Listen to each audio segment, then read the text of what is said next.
পাশের বাড়ি মাধুরীদির বিয়ে লেগেছে। আজকে ওর আইবুড়ো ভাতের দিন। ছাদে প্যান্ডেল হয়েছে, অথচ সকাল থেকে কিন্তু প্রচুর পরিমাণে বৃষ্টি পড়েই যাচ্ছে।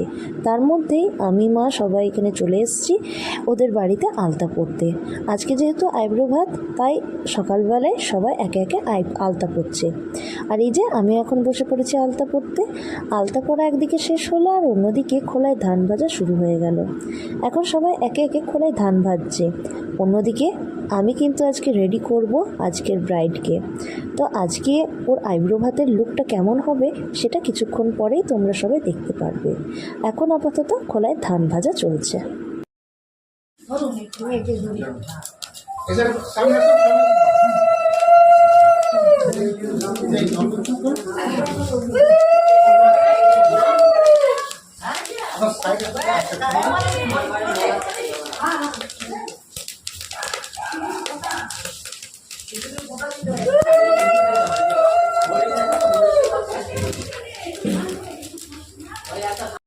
খোলায় ধান দেওয়ার পর সবাই এখানে এক এক করে এসে নিয়ে বড়ি দিয়ে যাচ্ছে।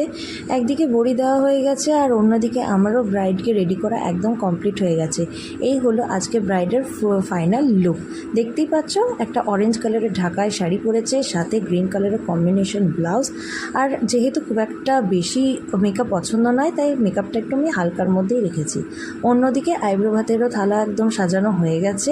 আর এই যে এখন আমরা সবাই বসে আছি, সবাই একে অপরের সাথে গল্প করছি আর ওয়েট করছি যে মাধুরীদি কখন আসবে, বসবে, আর এই আইব্রো ভাতের ফাংশনটা শুরু হবে। বাঙালিদের আইব্রো ভাতের থালা সাজানো থাকে ভাত, নুন, কাগজি, পোস্ত, 7 রকমের ভাজাভুজি, সাথে পায়েস, ডাল, মাছের মাথা দিয়ে একটা ঝোল, চাটনি, মিষ্টি, দই, আর সাথে থাকে একটু কাঁচা দুধ।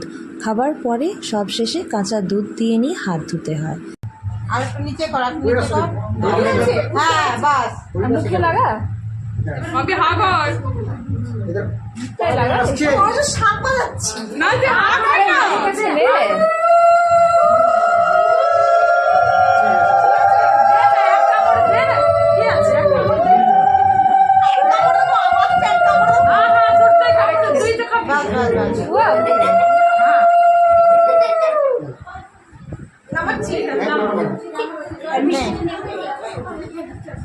এবারে খা, নিশ্চিন্তে খা, হ্যাঁ তারপরে